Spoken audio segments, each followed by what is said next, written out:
Mark Holland didn't realise that this would be the last time he'd ever ride his beloved bike. Gone down half the trail, never made it to the bottom. Mark was on a mountain bike holiday with his friends in Morzine when tragedy struck. Shouting to him, Ben, this is bad, this is bad. I can't feel my legs, I can't feel my legs. The accident was bad and diagnosis was dire. I suffered a T12 spinal cord injury, broken collarbone, broken ribs, had a surgery on my back, which I think was about 10 hours, I think they said. I woke up the next day in intensive care. It's tough being told you'll never walk again. Find out more about the events of that fateful day. As they unfolded, Mark talks of his journey from then until now with raw honesty. Discover the driving forces behind his optimism, his reflections on Stoke Mandeville Rehab Centre, as well as his best advice for someone new to life with a spinal cord injury. Hello, Mark. Welcome to the podcast. Hello. How are we doing? Yeah, I'm very well, thanks, man. So we first got introduced after your accident. You sustained a spinal cord injury last summer, if I'm correct. It is, yeah, last July. Yeah, and that was in Morzine, where I live. Yeah, just around the corner, yeah. Yeah. And since then, we've been in contact. And, well, basically, I'd like you to just explain in as much detail as you care to remember the events of that day, what happened, and we'll go from there. What do you reckon? Yeah, cool. I was on one of my first ever lads' holidays in Morzine with three of my best mates who we met through mountain biking. It was like my last blowout before I started to settle down for family life a little bit more seriously. Yeah. And yeah, just riding all week. Great. Monday to Thursday were brilliant. Absolutely fantastic. Not too hot, not too cold. Like perfect riding weather. Brilliant scenery. Brilliant place to be. And then on the Friday, absolutely roasting. There was a few little difficulties between the group. Two of them had a bit of a spat, so to speak, a little bit of an argument over a tattoo or something like that, getting a tattoo with Morzine lads holiday. Yeah. And so we split up and then had lunch, beer and charcuterie board, cheese and hams and stuff. And then we found this little green trail going down into Chattel Bike Park called Panoramic. I know Panoramic. I know it very well. It's one of my favourite. It used to be one of my favourite runs. Actually, really nice. Yeah, we'd rid it. Me and my mate Ben had rid it a couple of times that day. Loved it. I mean, for a green trail, it weren't no English green trail. Let's be honest. Yeah. Our green trails are sort of like forest parks, where you walk around with your kids. And it was at the top. We sort of set off. The other three had just disappeared off onto the trail without me. And I was at the top of the mountain. I took a photo of that Lac de Montreon, the lake, because that's where we were going late that day for dinner. And don't remember anything else, really. I woke up the next day in intensive care.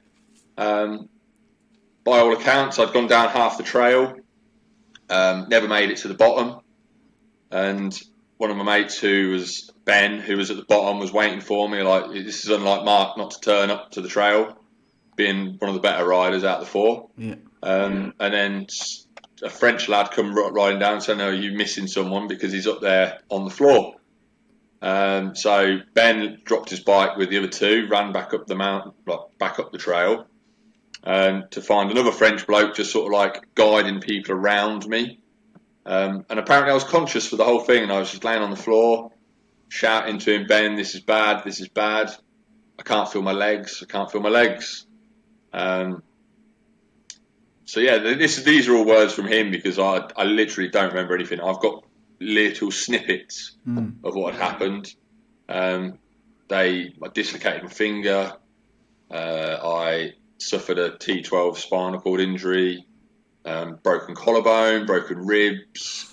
So it was I had a bit of an off, especially for a green trail, and I've been riding for 10 years, and I've always sort of leveled up slowly to sort of get to that sort of red, black sort of run, and where my skills were competent to be able to go to Morzine and be like, yeah, I'm all right.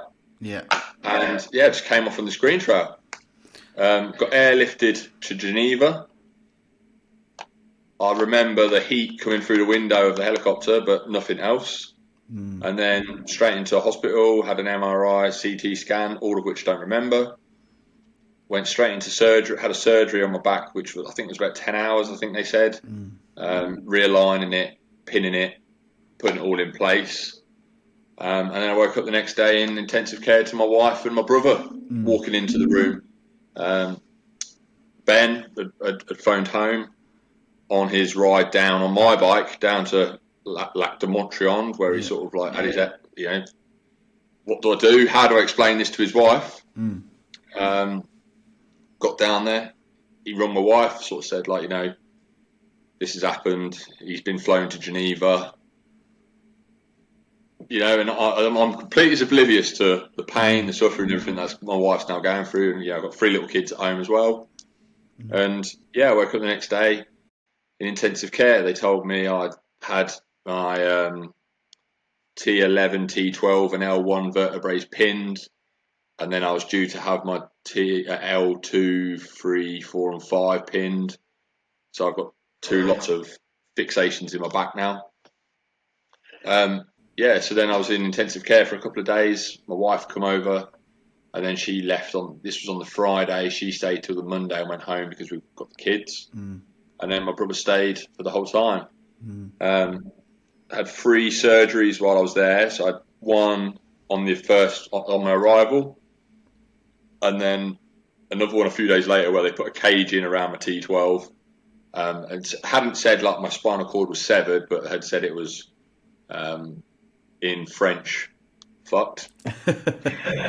And then woke up I was in bed. For the first few days I was completely spaced out on morphine.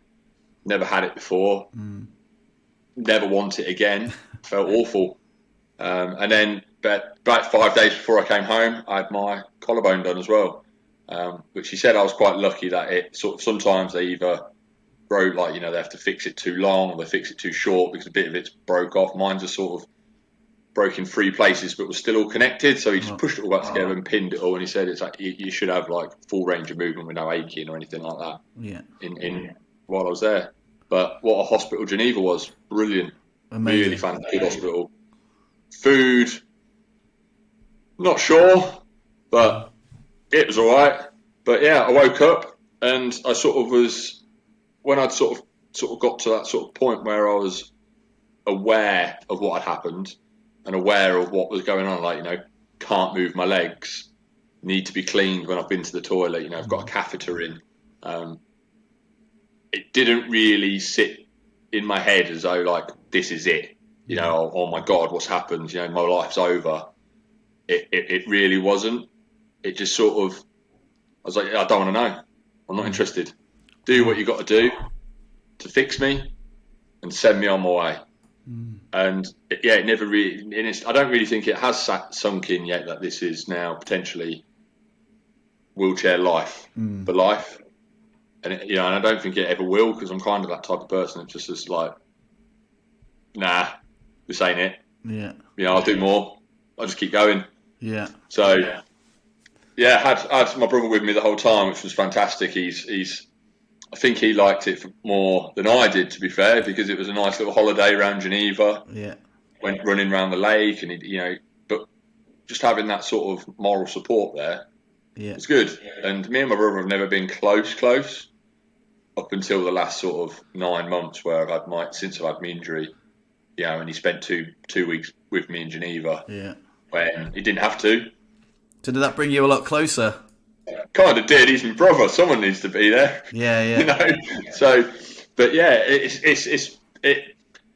it never really sunk in that life's going to be incredibly difficult. For me for the rest of my life. Like with this, they said I was a complete injury.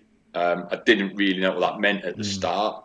I was Asia A, with like on the index thing. And I didn't really ask or request this knowledge to whatever that meant, because to me it was irrelevant. At this moment in time, I can't walk, and it's only short term.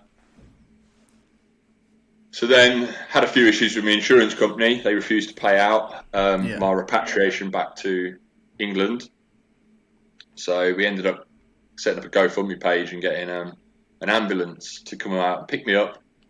Oh, wow. from Salisbury. It picked me up, and then we drove in a oneer straight back to England. Blimey, how long did that take?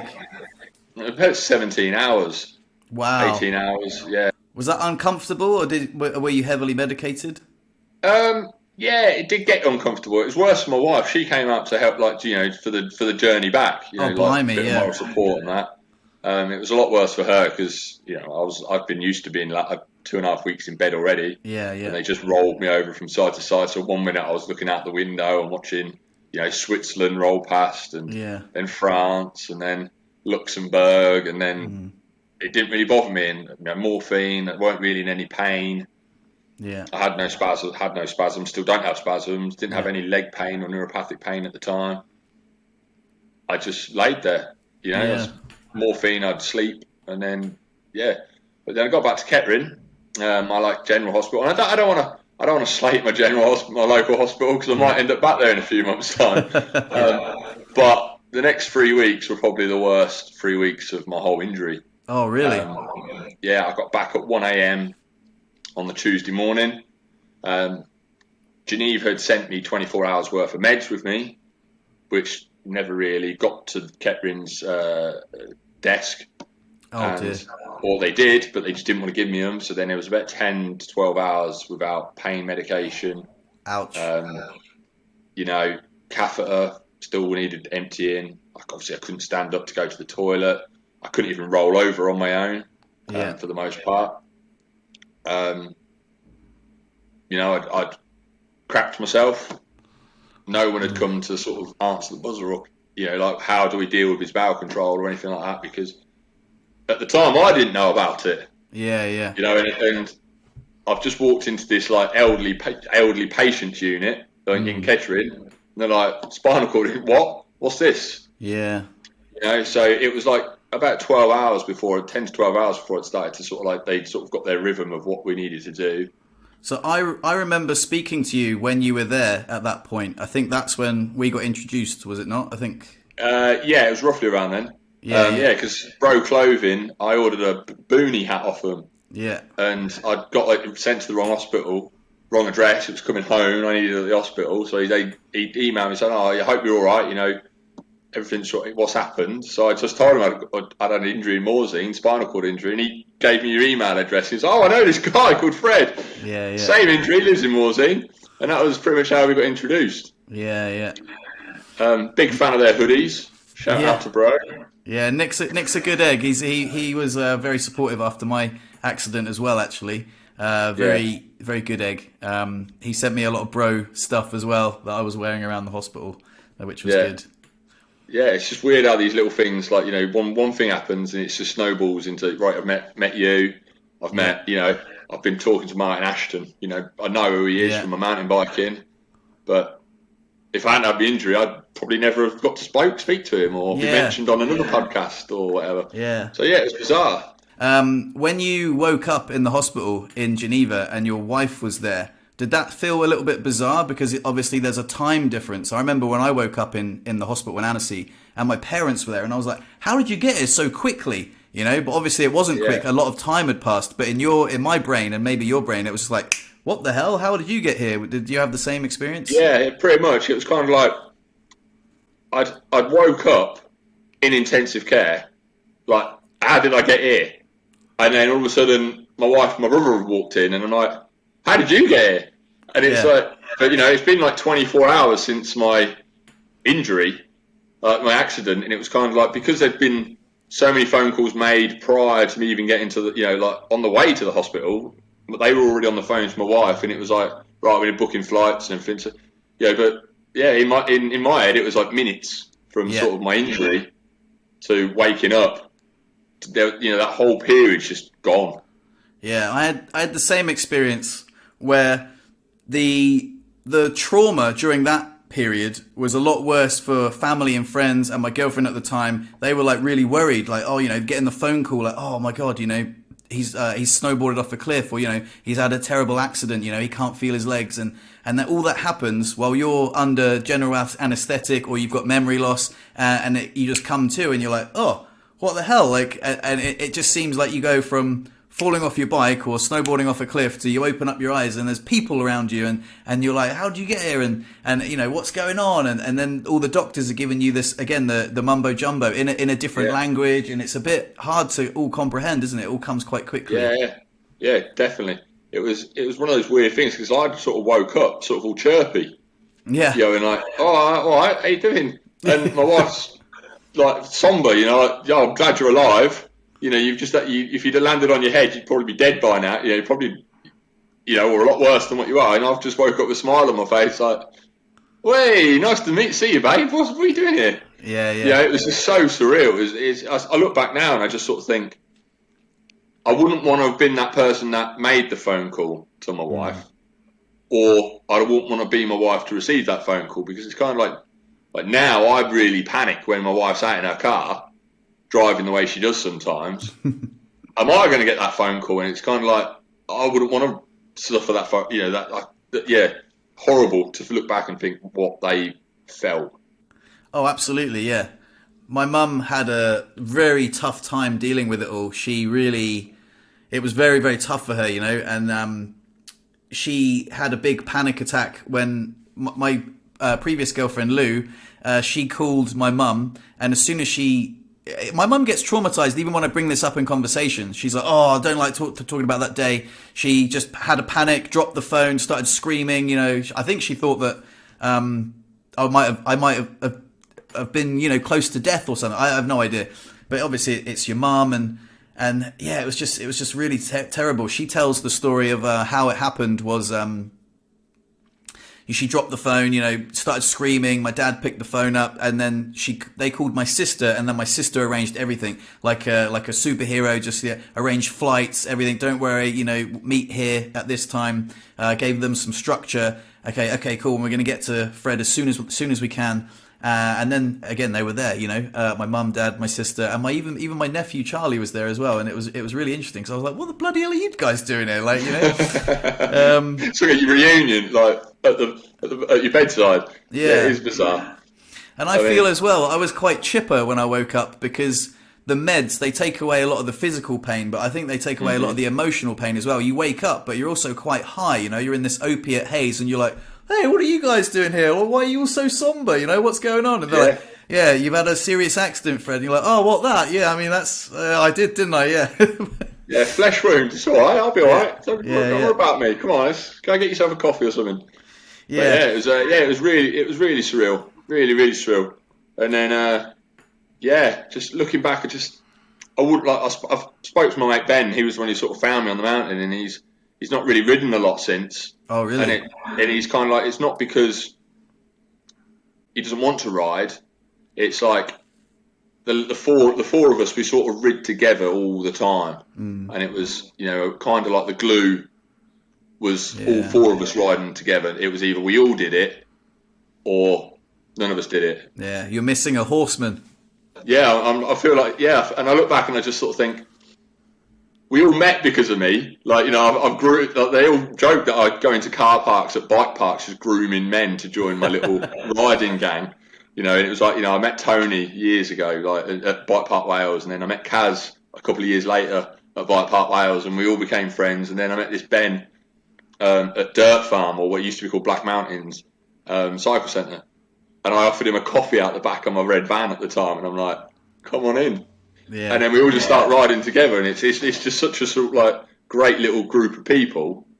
But to know that one of them's not riding because he doesn't really, he hasn't really got that vibe back yet, because one of his best mates leveled himself on the mountain, and he was the one who found me. Yeah. I really regret having to put him through that more than anything, because if it was me, we've all been to hospital. Like, Tony came off every ride, so we'd always end up in Merthyr Tydfil Hospital at some point, like with him for 9 hours or whatever. And it was like, yeah, that's bad, but the level of none of us have ever had to be sort of airlifted to hospital, in a different country, and then ring the wife and say, look, he won't be coming home. Yeah, it's pretty savage, isn't it? So your friend Ben found you. Do you know exactly what happened? I know that you say you don't remember, but do you have any idea? Obviously, you came off the bike. Was it an OTB over the bars? Was it? Yeah. Well, what the doctors think I must have passed out while I was riding because logically, I couldn't understand it. It was 36, 37 degrees at the time. Full face helmet. You kitted up to the nines in equipment, so there's no real ventilation happening. Probably got way too much sort of beer in my system from the previous days, and then not taking on enough water. So and they did my blood pressure on the mountain, which was incredibly low. So they think I must have fainted while I was riding. I've gone over this jump, sort of gone over the handlebars because I'm not in control, and then just sort of bounced a few times from there. But by all accounts, we were pinning it down this trail because it is a very fast trail, wide open.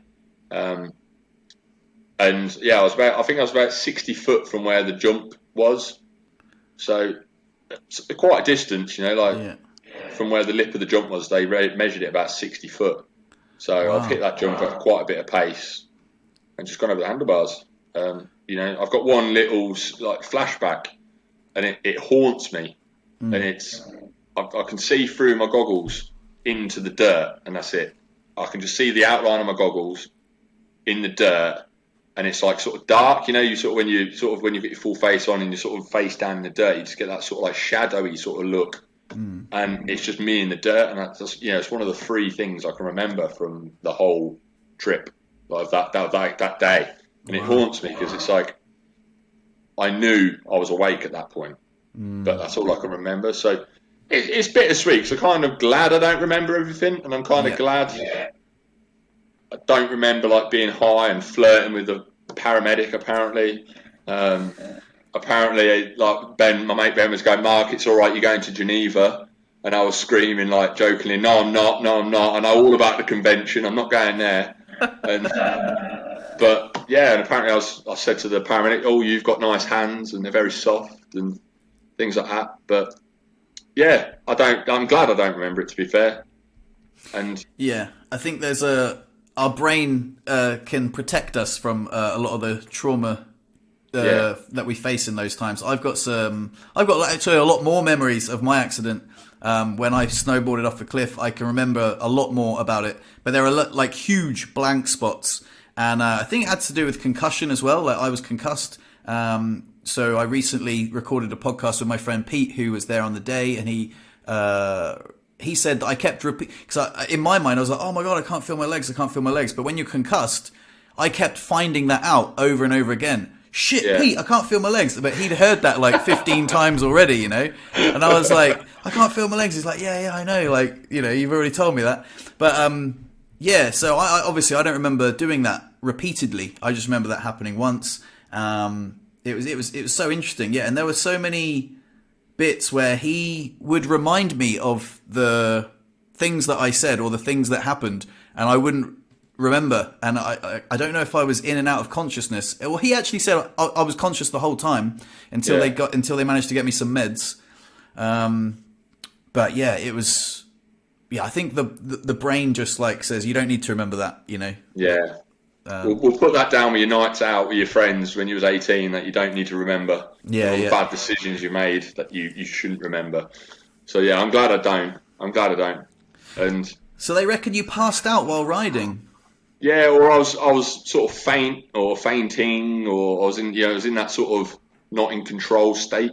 Which would make sense. I looked back. They took my friends took photos of where I'd sort of stacked it. Yeah. And I look back and I think, that's a jump I'd do all day, every day, with no problems. And then I've found someone else's like point of view GoPro footage of him riding down that trail. And I look back and I just think, there's nowhere there that I'd have gone that would challenge me, or that's not within my skill set, or my ability. And I look, so some sort of divine interventions happened for me to not, because I never would have crashed on that. If it was any other day or in another place or whatever. I'd do them sort of jumps for fun more than anything. Like they're the size of the pump track. And like local skate park jumps. So, yeah, but again, I look back and I think it doesn't really matter what happened. It happened. Yeah. You can't change it, and so you try and rationalise everything. Ultimately, as far as I'm concerned, it is my fault. The accident is my fault. I put myself in that country, in that position, on that bike. I chose that hobby, and I've done it for years. I chose to go with my friends. I chose to do that trail, even though it was an accident. It's a result of years of sort of decisions and sort of hobby choices and getting into that position sort of to be there in the first place. Yeah, yeah. And in the beginning, when I first had my injury, I sort of looked back and I spent hours like just sort of rationalising why would I be there? Why did I ride mountain bikes? Why did I enjoy it? I look back. In the beginning, it was because my wife was at work, and I'd just bugger off to Wales for the day, on my day off in the week or whatever. And then I started meeting met all my mates there, and it was like, well, I ride now to be with my friends. Most of my friends where I live, I work with, so it's like we don't really hang out much outside of work because we're getting paid to hang out. Yeah. So I'd go there, but then as time progressed and my hobby developed, it became about two things: about being alone and adrenaline.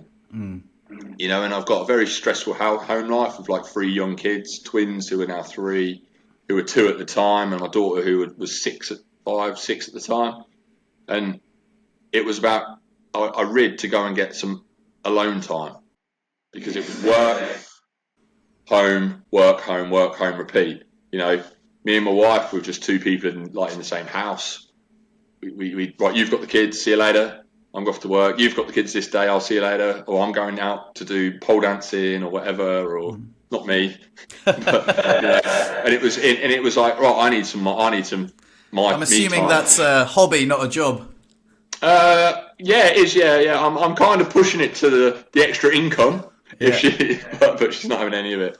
So yeah, it's just a little hobby with our friends. And then I look back and I just think it was all about being alone. And it was I'd sort of fell out of love of the actual mountain biking side of it. It was just about being alone. And it was like, even though I would be with 3 of my friends or however many people, when you're on the trail, it was you don't talk to anyone. You're flying down these 10-mile tracks or whatever, and you're on your own, and that's it. It's all about alone time. Yeah, I completely understand. How selfish was it to realise now that all I want to do now is just be at home with my kids and watch my kids grow up and just watch them headbutt each other, or poke each other with half-eaten brioche rolls or something. It was, but last August when I was in hospital, that's all I wanted to do is be with my kids. And I look back and I think I've wasted so much time riding my bike, even though I really enjoyed the flying, the jumps and the adrenaline rush it gave me. All I wanted to do was just be with my kids. Yeah. And I look back and I think, that little snippet of knowledge there, that wisdom of just watch your kids grow up, I'd probably give my legs every day for now. Yeah. And it's humbling. How has the dynamic changed now? Well, since I've been home, I got home March 27th, so not too long. It's not really changed too much. My wife has to do a few different jobs around the house. Every now and then she has to put the bins out. I still do most of the cooking now I'm home. It's just the childcare side of it, like the school runs, pretty much my wife or her parents. Being at the bottom of the hill where we live, it's about a mile to the school, and at the moment I've just got my manual wheelchair and that's it, and it's a killer getting up there. I mean, hats off to you for living in Morzine, where it's essentially hill, flat, hill, and there's nothing, it's just hills. So until I get like an add-on, like a tri ride or something like that, it's that. But I'm at home at the moment, not working, but I'm due to go back to work in the next few weeks, just depending on what's going to be offered, really. Yeah. So what about the mindset shift? It was interesting about you saying that you framed the the biking as selfish. I don't think anyone would really blame you for having a hobby that sort of gives you headspace and gives you time away. But it's interesting, like, 'cause I have had an enormous mindset shift since my accident, and a lot of people say, you know, would you take it back? You know, would you go back and change it? And I always say no. But I think it's because of them. Obviously, I would take some healing. I would take the use of my legs back, and also be alleviated of all the secondary complications in a heartbeat, of course. But the personal growth that I've gone through, I couldn't ask to have my ignorance back, if you know what I mean. It feels like I've gone through such an enormous shift. Can you relate to that at all? Yeah, definitely. 100%. I wouldn't. My wife said she doesn't want it. She wouldn't want to turn back the clocks to go back to my pre-injury self. You know, I've grown as a person. I've matured. You know, I've sort of stepped back from this sort of corporate lifestyle that I had before, where I was working to chase the money, chase the success. You know, and I sometimes put work over family, and it should always be family first. And, you know, and I'd always say to my staff, family first, but never did it myself. You know, me and my wife now appreciate each other more. You know, the 9 months I was away from home, she appreciated what I brought to the table, and I appreciated what she brought to the table. Whereas before my injury, we never really did. You know, it's brought us back close. We're closer now than what we ever have been. Even before we had children and life became incredibly tiring and stressful. But I've learned more about myself, human resilience, you know, where I want to be, what I want to do, you know, and a bit of faith in humanity's been restored. You know, like when you you never really encounter people who have had serious trauma or deal with serious trauma on a day-to-day basis, and then all of a sudden you're thrust into this world where spinal cord injuries are so niche, but there's no healthcare assistance there just to help you. You know, like cleaning my bottom. You know, the most degrading thing I've ever had to deal with. I remember us talking about it, but they do it with a smile on their face, in a nice way, not sick like, oh, I enjoy this type of. But yeah, and it's like I've met some incredible people since I've been on since I've been here, and I wouldn't ever take it back.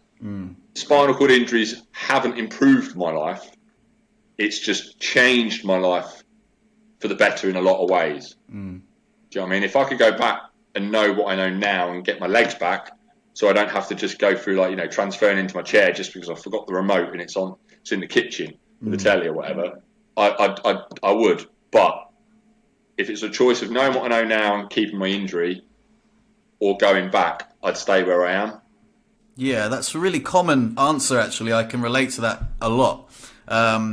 I don't know what exactly. I can't really. It's hard to pinpoint what it is, but I feel like the personal growth I've gone through, I'm a different person now, and I wouldn't want to be the person I was before. I think the person I was before, I felt like I was a bit entitled, maybe. Like I've said this before, like I would go snowboarding, and instead of just being in awe of like the infrastructure that got me up there and my legs my body, I could effortlessly express my body, I would complain a lot. I'd complain about the snow being shit. I'd complain about the lift lines being too long. I'd complain. I wasn't a perpetual complainer. I was quite a positive chap, but I just remember thinking, bloody hell, man, like the things that I complained about before were small fry, you know. They're really, and I've got this enormous sense of gratitude now for the smallest things, you know. And I think when you have a lot of gratitude for, I guess, mediocre things or very minor things in life, that really alleviates your whole existence, you know. Yeah, it does. Yeah. I remember when I first got my first wheelchair through the NHS, and I was in one of the hospitals, and I'd had a bit of a lightheaded spat on one of my trips out where my wife was pushing me around the hospital.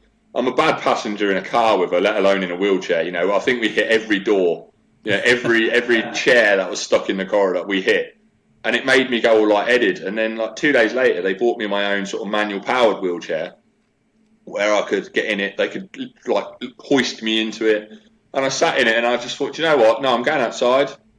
And one of the most sobering moments was just sitting outside with the sun on my face, you know, catheter on my leg, you know, I had them stupid green socks that they put over you, for circulation. I looked like a patient, But I just went out and I just sat in the car park, just like with my eyes closed, just looking at the sun.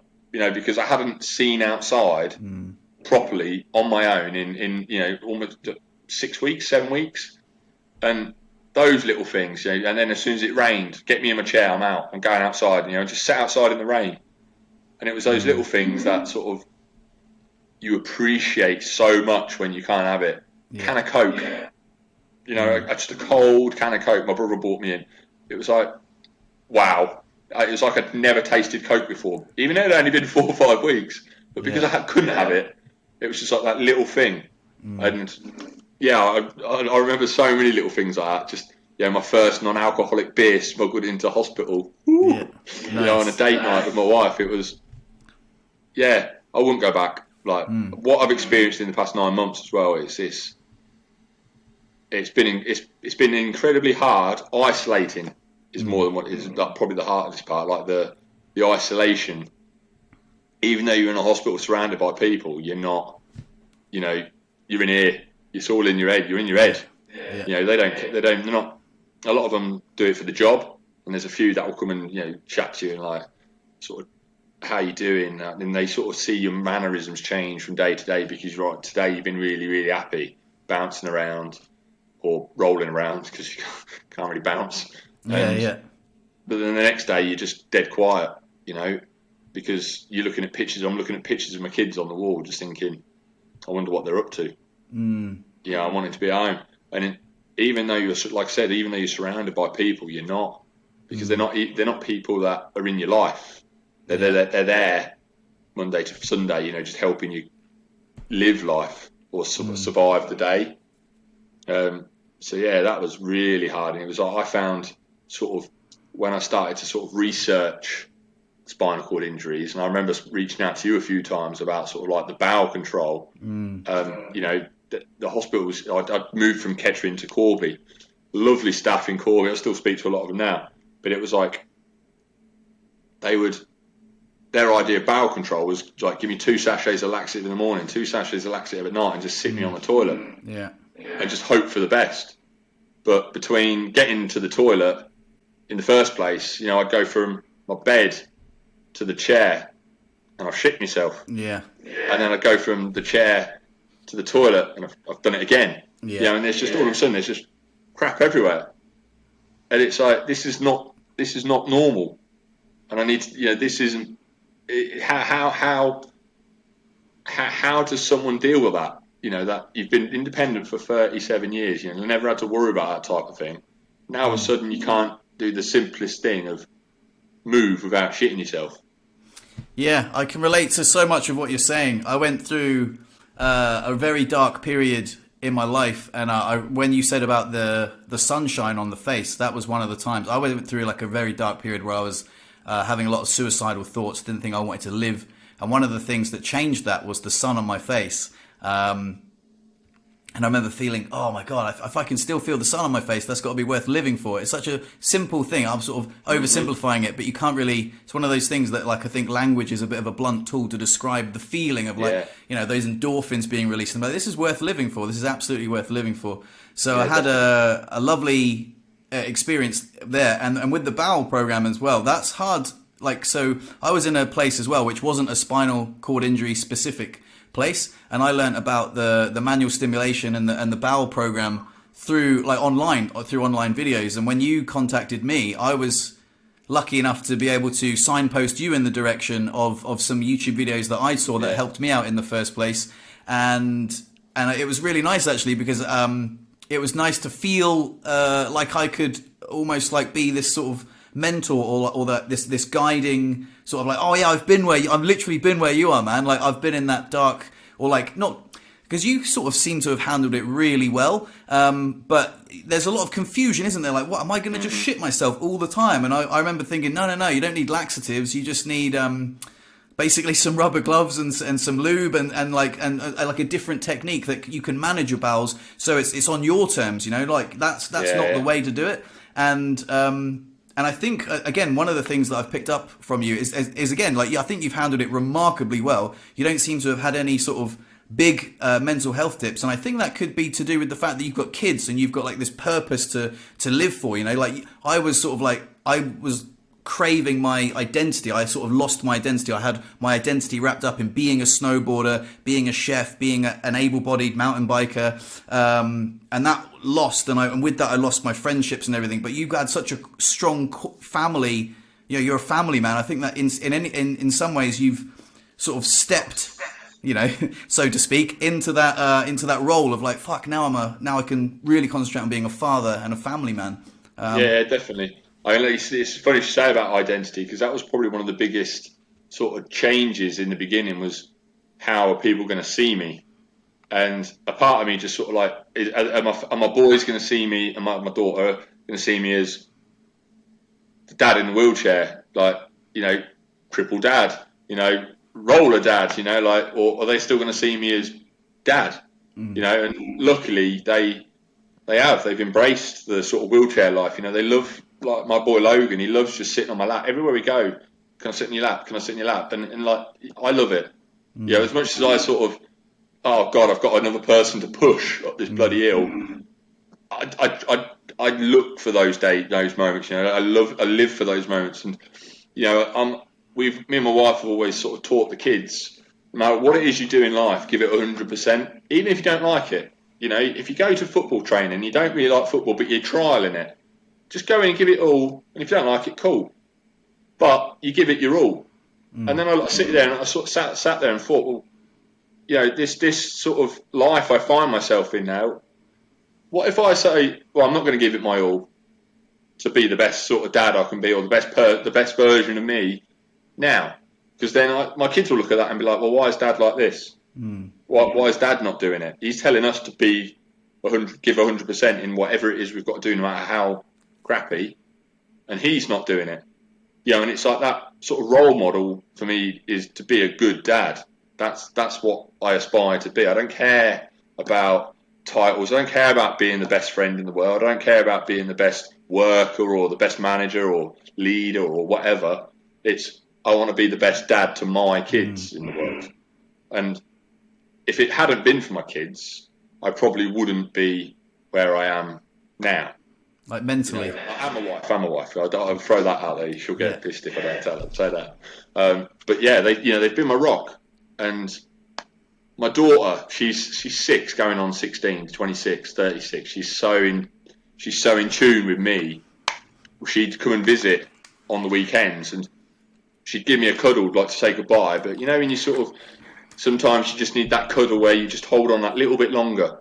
That's what it meant to me. And it was like, I wouldn't see him now for 6 days, and that would really hurt, knowing that that's my last cuddle from my daughter or my boys and my wife for the next 5 or 6 days while I'm getting tore apart by the physios at the hospital. And it was like, she would just, instead of just giving it a quick cuddle and off she went, because that's what really kids do, is she'd give me a cuddle and then she'd sort of hold on just that little bit longer. And it was like, you know, words can't even describe what that meant. It was such, I look back now and it just sort of, God, I love her to bits. I just love them to bits. Where they just, you know, and if it weren't for the kids, I definitely wouldn't be where I am. We made the decision to have kids. I have to make the decision to be the best person I can be, because they need me as much as I need them.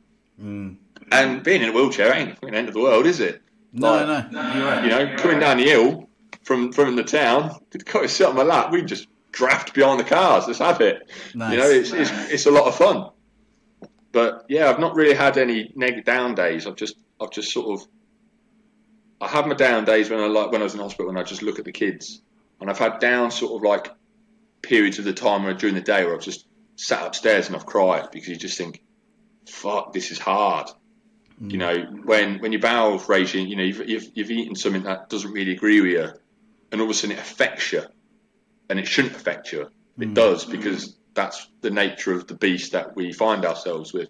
And you know, transferring onto the stairlift just to get upstairs, then to transfer off the stairlift onto another chair and then move around upstairs, but then not be able to really move around upstairs because there's furniture in the way, you know, and having to sort of plan your route just to get into your bed. And if you're going forwards into the side of your bed, you can't get on the bed because now you're swinging your legs into the headboard. And all these little things that just build up throughout the day, and you just think, fuck, this is hard.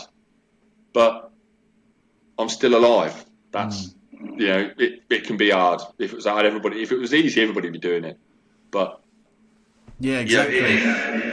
I've not. But then those little days and moments that I have where I'm sort of really, really down just disappear, because I just go on my phone. I've got my screensavers, my kids, and all of a sudden it's like, but look at them.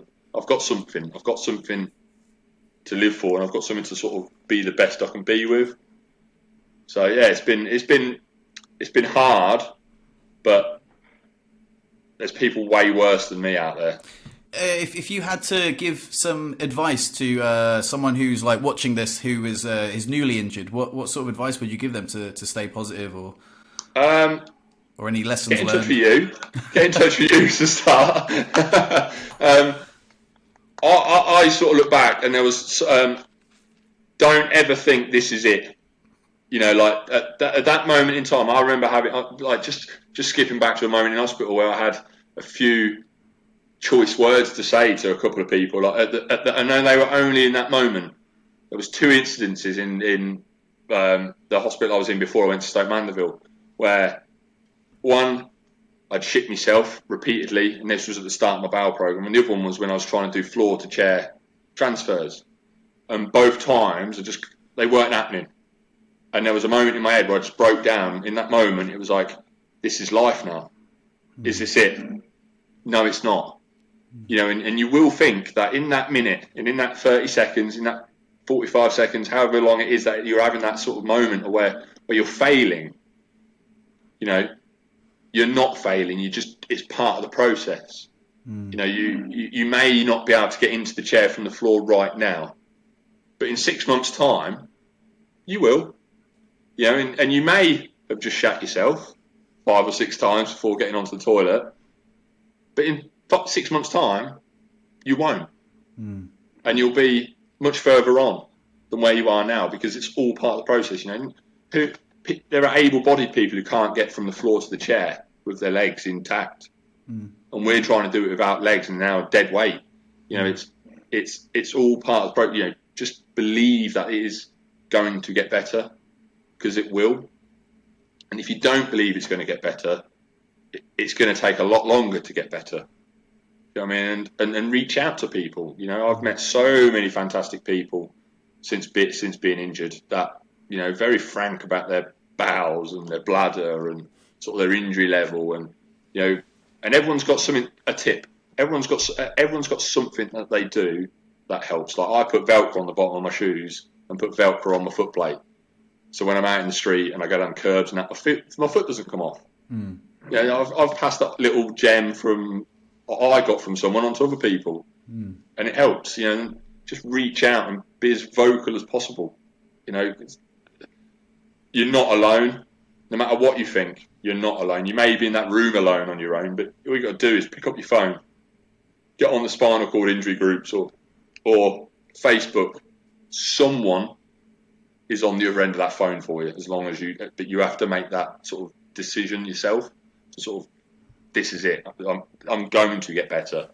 And if you're on the C6 and the C level of injury, yeah, you've got it. You're not going to be as mobile as I am, and like yourself, but you can be a lot more than what you currently are. You just have to sort of envision yourself that in 6 months' time, I always had a 5-year business plan. This is where I want to be in 5 years. Now I've got a 6-month plan. It was like 6 months from now, I want to be doing this. And if you have that sort of mentality of, it's shit now, but in 6 months' time, I'm going to be a lot further on because I'll be better. I'll be knowing where I am. You will. I think that's great advice, man. I think you sort of dropped that sort of little hint that, yeah, it is shit, but it will get better. And yeah, that is sound advice.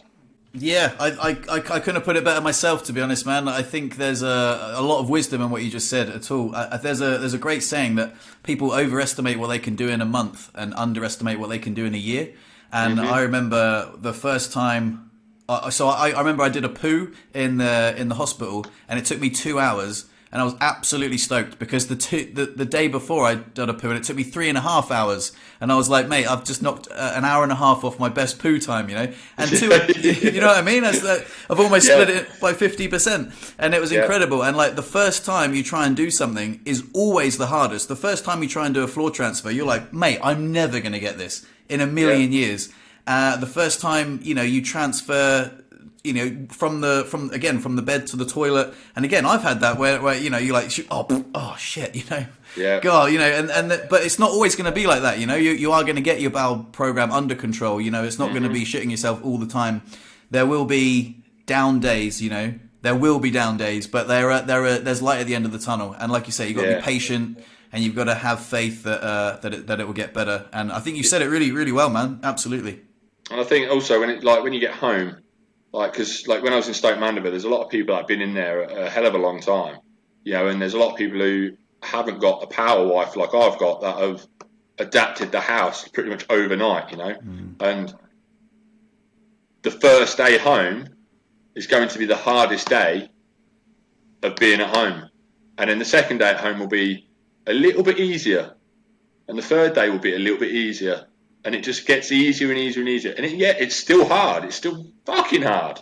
And really fucking, sorry, but I can't underestimate, undersell how fucking hard it can be. You know, just getting out the front door when you've got a lip on your front door.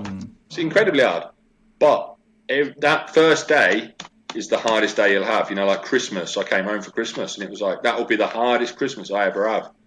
Toys all over the floor, 3 kids worth of toys all over. I can't even move. You know, I'm just stuck. I'm just sat in the corner of the living room, just like, someone bring me a drink. You know, and it's hard, but it got easier, and it gets easier and easier every day. It gets a little bit easier because you've done it already, and you know where you are. You know what you're doing. You know how you can reach that certain thing out the cupboard. You know where you need to leave your grabbers, or you know, and it gets easier. You just have to keep going. Yeah, 100%. I can relate to that. The first time I went home was awful. I went home and I was really excited. The weird thing was I was so excited. I was like, yeah, I'm going to go home.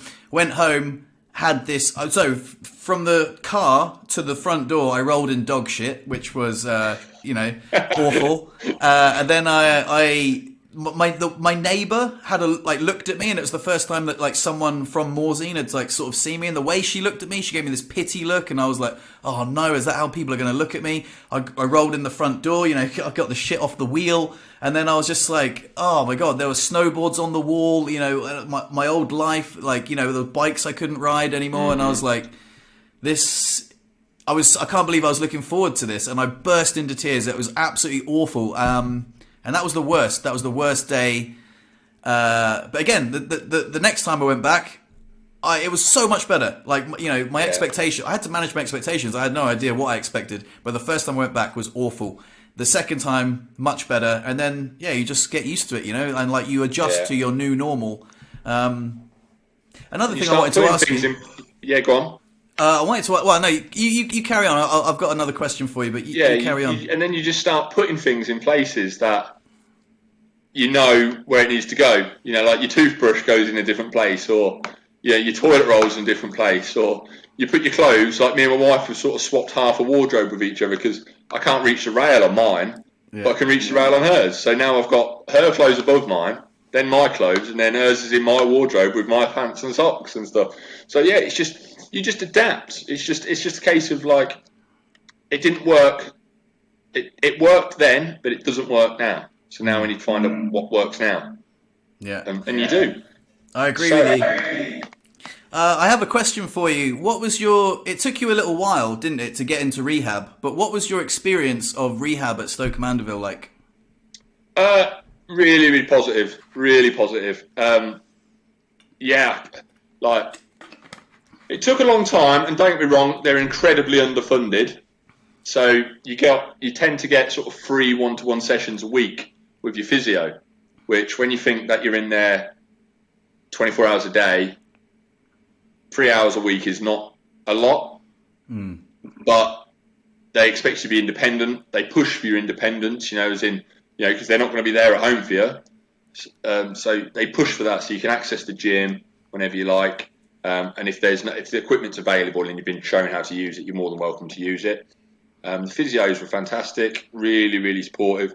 Like Helen, mine, she didn't just deal with my physical rehabilitation. She sort of helped with my sort of mental rehabilitation as well. And even though I've always been, from day one, I've been this positive beacon of light for my family and myself, I'd still have days where I just think, this is fuck this is too hard.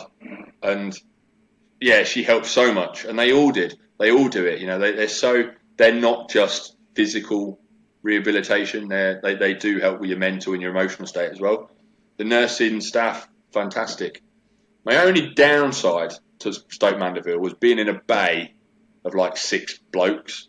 There's very limited side rooms, and they tend to be for people who have got a high level of injury, a lot more sort of nurse requirements or infections, or like pressure sores, etc. My only gripe was being in a bay of 6. I'd been in the hospital prior to Stoke. I'd been in my own room, like at the end of a corridor, telly, like my own stuff, loads of room, my own toilet, everything. And then I go and sleep in a bay of 6 where they're all snoring like dying walruses. They're putting suppositories in at 5 in the morning, and I'm like, I don't need to hear that. But on the rehab side of it, yeah, fantastic, really, really good. Just needs more funding, so you get more one-to-one treatment. I got introduced to wheelchair rugby and quite a lot of the sports down there as well. So I've got into wheelchair rugby. There's a local team with Northampton Saints who I've just started training with. Love it, brilliant.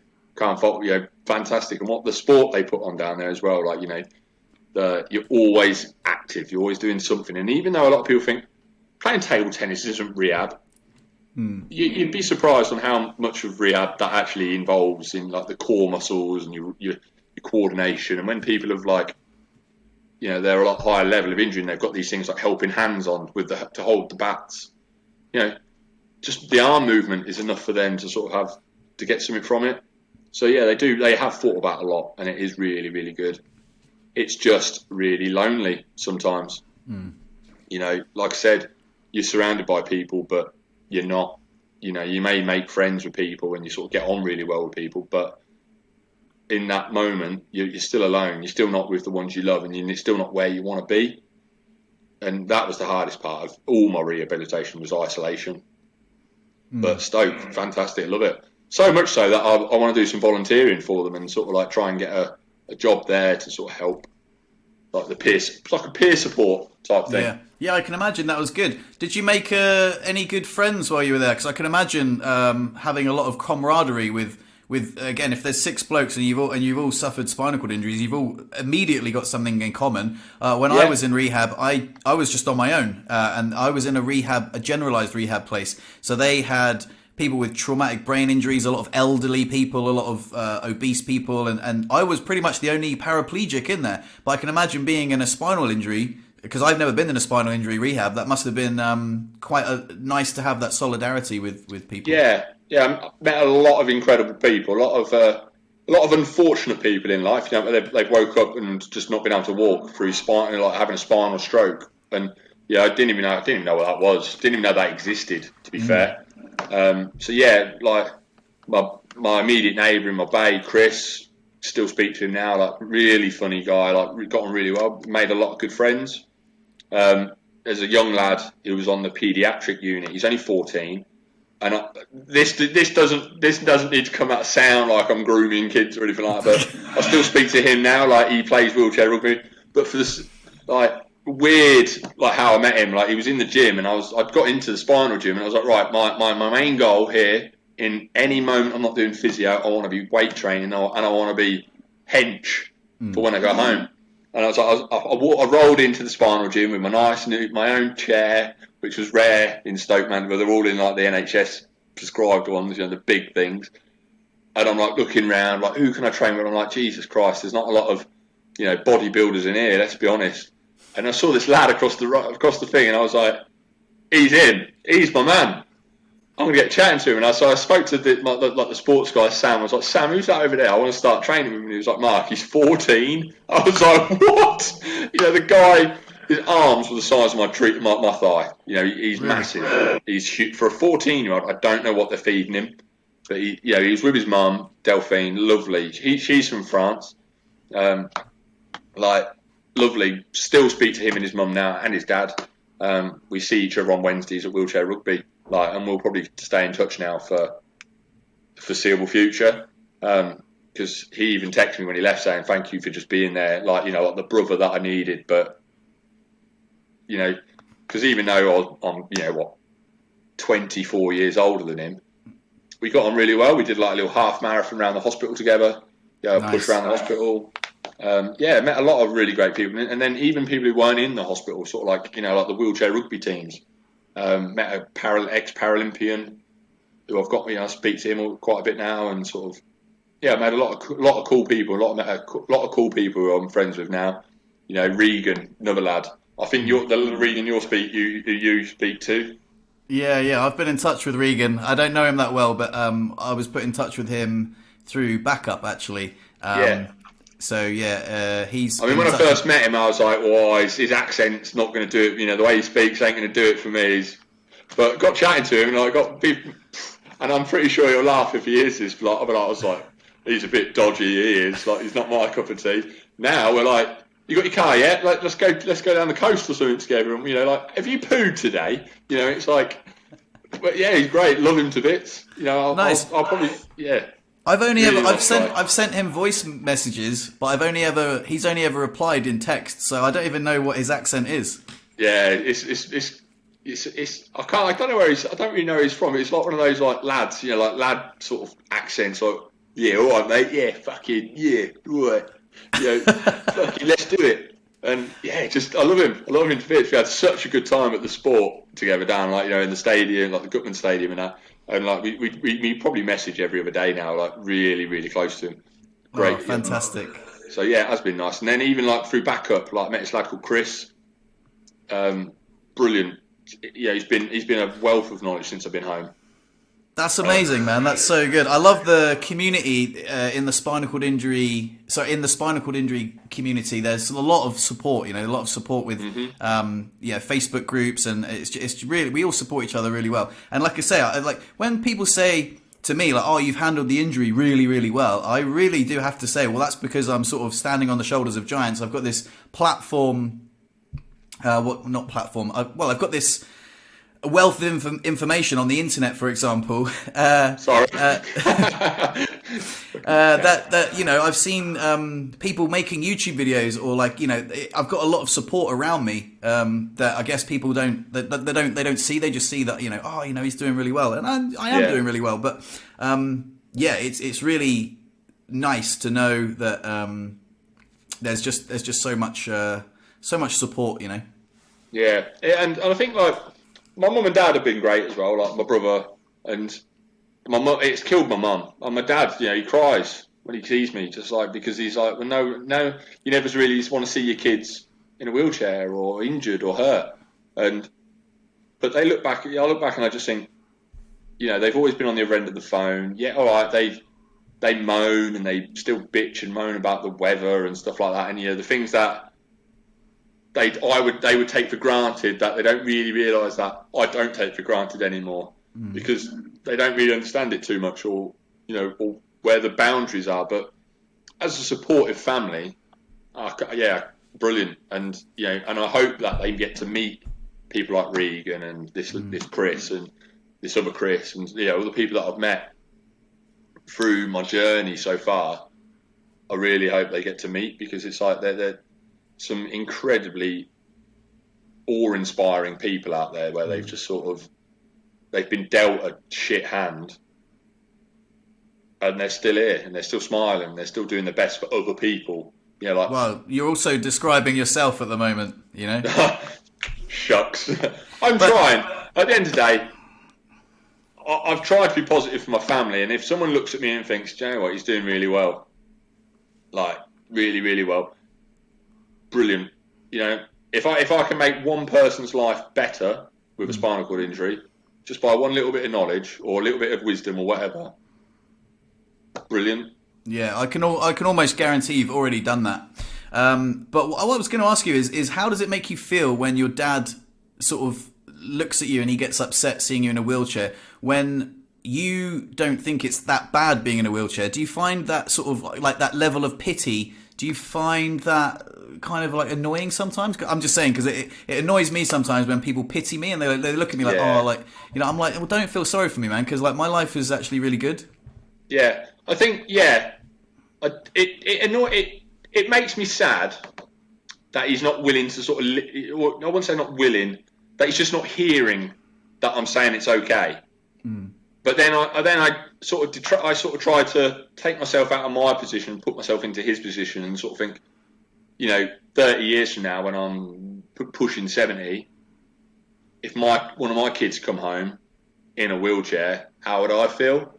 I'd be really sad about it because, but because I know how well life can be in a wheelchair, I wouldn't be so bad about it if I was in a wheelchair and my boy come home in a wheelchair or my girl come home in a wheelchair. You know what I mean?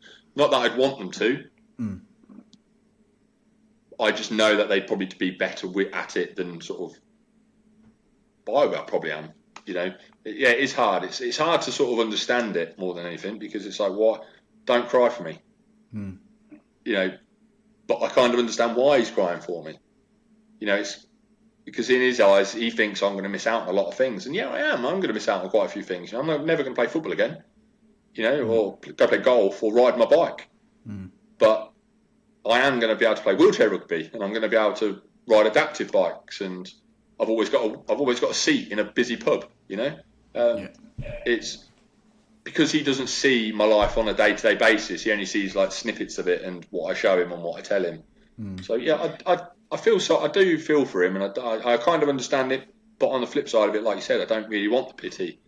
I don't want people to look down at me and think, "Oh, do you need a hand getting up the curb?" Like, well, no, I'm all right. I'm all right. If I need help, I'll ask. But yeah, it is hard. It's hard that I've put him through it more than anything. Yeah, I feel the same way about my parents. My mum my parents have both. They've come such a long way, especially my mum. My mum found it so hard at the beginning, but obviously it's been 5 years now. I remember this time where we went to Chamonix and they came over to visit and we're like, oh, let's go to Chamonix for a surprise visit.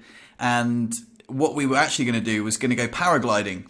And, they weren't going to go paragliding, but I was going to go paragliding and I went in a little, and they couldn't believe it. They're like, what are you doing? They and I was like, no, it's fine. It's meant for people in wheelchairs. You get into this little buggy, you take off. I used to do paragliding before my accident as well, like solo. And then, it was really fun. But she was so worried about me.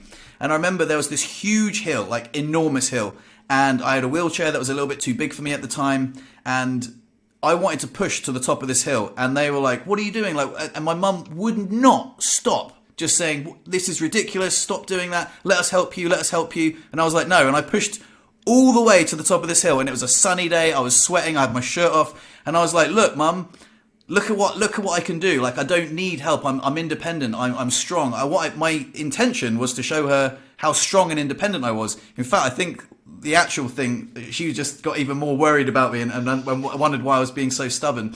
But, what I wanted to do was to show her. And then now, as time has passed, instead of I don't think she's ever really pitied me, but I think she's just so proud of me. That's turned from pity to pride. She's like, that's my son. He might be in a wheelchair, but he's doing all these cool things. And I guess I don't really like to use the term inspiration for myself, but she thinks of me as an inspiration, and I really like that. And I think that's really lovely. That makes me quite proud.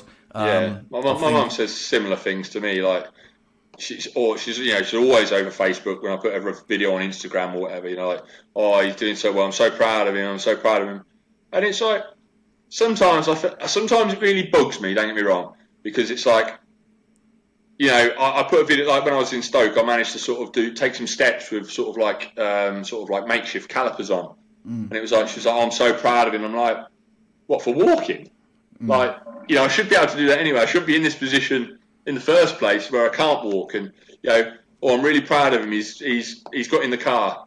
Like, it's like these little things that I don't think are big things, because it's like, well, I should be able to do it anyway.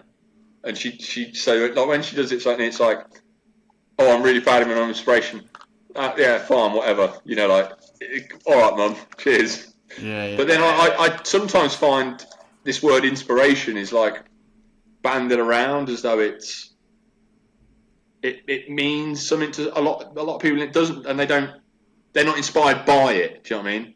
I'm an inspiration. Me and you are inspirations to other people in our position, and you know, like some random members of the public. But if someone says you're an inspiration to me, what have I inspired you to do to be inspired by me? Do you know what I mean? Like, are you now all of a sudden going to, I don't know, stop eating junk food, or, you know, stop drinking Coke, or stop doing drugs, or whatever? You know, like that word of inspiration is such a random word. You know, I'd rather someone go, "I'm proud of you for being able to do that." You know, like you've done really well. But this term inspiration, sometimes it bugs me, because it's like, well, what have I inspired you to do? I feel exactly the same way. I've had a love-hate relationship with the word inspiration for a long time. I've sort of made peace with it, because sometimes people are like, "Oh, you're an inspiration." I'm just doing my grocery shopping, mate. You know what I mean? Exactly. That's it. Yeah. You know, I've just got off the sofa, mate. That's what I've done. You know, it's such a bizarre. Yeah. But thing. I've come to acknowledge that if I'm in the supermarket and people see me and they're like, "Oh, you know what takes me minimal effort takes this guy a lot of effort," and they just acknowledge that, "Oh, well, you know, maybe my life isn't that bad," and I've inspired them to see life through a certain different lens, then I'm okay with that. You know, I'm actually okay with that. But I have struggled with it in the past. You know, when people are like, "You're an inspiration," I'm like, what have I done? Mm-hmm. Yeah, I've just made a cup of tea. That's all I've done. You know, this is how I make a cup of tea. Oh, you're an inspiration. Yeah. Oh, wow. Like, what? You're all going to start doing it sitting down now? Yeah. It's such a bizarre thing. You know, like, you've walked again. You know, you took 2 years, but you've walked. Brilliant. You're an inspiration. I've just wiped my ass. That's it. Yeah. You know, it's such a weird. Yeah, me and my mum have had a few conversations about it. Like, Mum, I don't really, you know, but. As long as we can help people, and you know, and I think, like you, I want to sort of reach out to. I want to give back to all the people that, not necessarily the people that have given to me, because they don't need me per se. I want to give to the people that are newly injured, and I want to make sure I'm visiting Stoke quite a lot, whether it just be, you know, just randomly turning up and just going to say hello to the staff and be like, "Is there anyone you want me to go and have a chat to?" You know, just off the cuff type thing. Or if I can get involved in a charity, then cool. But like you said, you've been doing a lot of cool things with this thing, and you know, this year my calendar's getting booked up with stuff that I never would have done had it not been for my injury. I'm going skiing on Tuesday, like at Hemel Hempstead. You know, I haven't skied in probably 15, 20 years. But I'm going skiing. All right, it's sit down skiing and that type of thing, but cool, I'll do that. You know, I'm getting pushed up Snowdon for charity in June with a bunch of solicitors from up north, you know, like, and barristers from up north. You know, I wouldn't have walked up Snowdon now, like when I had legs. Now I'm going up it in a chair, you know, and I've signed up to do a half marathon in October, and all these things that push the human body a little bit further. I'm doing. And it's like all these little random things that I never would have done that before. Yeah. You know, I'd never have done a half marathon running it, you know, and now I've signed up to push it. Mental. Yeah, it's humbling, isn't it? I just find it really humbling and sobering to be doing all these things that I wouldn't have done in the past, because my life wouldn't have allowed me to. So. Are you going to do any adaptive biking? Yeah, I've been invited down through a company called Adaptive Sports, who do like demo days down Dorset way, like down the south coast, so like Southampton sort of way.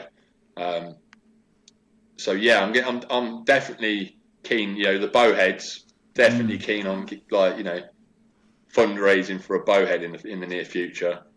Yeah, but I can see you on one of those. It will never be to the limits of what I was doing before. You know, I don't want to get a bowhead to then start sending it into space on it like Bike Park Wales. I want it to be just flow, chill, with Yeah. my mates, just back, because this is one thing I've realised as well, like back on the topic of mountain biking, in the past it was to be alone, but now I miss that sort of involvement with my mates, because that was the only time we ever really met up. So yeah, I want to get back into that scene. I'm actually going to become their mechanic and just go with them when they're riding, so they can all go riding together. I'll just sit down by the cars and have coffee and just chill, get my car ride out, and until you get your bowhead, then yeah, you'll be one of the they crew can try again. and keep up again. Yeah. So, but yeah, really looking forward to getting back on a bike of some sort. Yeah. And that's the good thing about like charities in England. Like there's a charity called Willpower, hand cycling days where they come on down and you jump in a hand cycle and off you go. And it's all for free, and it's all to get people back on wheels or back into sport. So yeah, loads of things. And what about driving? Are you going to get back in the car? Definitely. I've Motability scheme, another thing, fantastic. Like it's a scheme that I've had a few discussions with about. Motability. You get a car all paid for, and they take it out of your personal independence payment. But it's getting people who are not mobile again. And I can't wait to get a car. And I think it's one of these schemes that's so taken for granted by people who have used it for so long. It's a fantastic scheme where it gets me back to work, or it gets me down to the coast, or it gets me to drive the kids to school. I can't brilliant. I can't wait. Yeah. I can't wait. There's so much. Like now, I've only been home for 4 weeks, bored. There's only so many places you can go in a wheelchair in your local town. It costs a fortune when you live in a little village away from cities to get to town in taxis and buses, and to get to the bus stop, I've got to go up loads of hills to get to it. So as soon as I get a car, I'm off. Meeting up with Regan, I'll take him out for a pint just for the sake of it.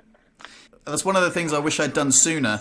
Is get back to driving, because I had an automatic car and all I needed was temporary hand controls, which were about €60 off Amazon. I literally fixed them to the pedals, and at first it takes a little bit of getting used to. I was like, whoa, and then I was like, oh, okay. So you just got a little bit. It's quite sensitive, and then after about 5 minutes in a car park, I was like, okay, sweet, that's easy. I wish I'd done this ages ago, because I was always dependent on other people. And I think as soon as you get your wheels, get behind the wheel when you can drive, that gives you so much independence. And getting the wheelchair in and out the car, I was like, oh, this is going to be really difficult. And again, the first time you do anything is always the most difficult. I was like, oh, I've got to do this now. I don't know if you saw, I got a video online where I can get in the car within 30 seconds. And I was like, I didn't think that would ever happen, 30 seconds in the car, wheelchair in the car. And it was, it's incredible. So I would urge anyone to get, newly injured, get your independence back as quick as possible and get driving for sure. And get your kids trained, because like if you get kids, obviously, I don't think you've got kids here. No. Is get in the car, Thea, put that in the boot. Yeah. Just lob it in, but get me chair out, job done. But yeah, I can't wait. I literally can't wait. I just can't wait just to be able to just go somewhere else other than my house and not have to ring like my father-in-law or my mother-in-law or my sister-in-law or anyone local or put it on Instagram. Can someone take me to the shop? I just can't wait. Yeah, so get back on the wheels as being and get an electric add-on as well, like a tri-ride or like the Baytex or whatever. Because I can't wait to get one, because they're gonna, even just getting into my local town, it's gonna get me up there without, busting a lung out just to get there. I can't wait. Really can't wait. Of course, and you've got all that to look forward to, man. So that's great.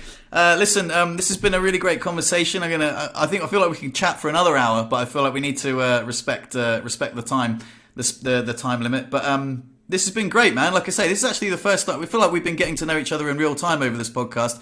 We knew each other, but this is the first time that we've actually spoken at this amount of time, and it's been absolutely pleasurable, man. So thanks so much for your time. No, thanks for having me.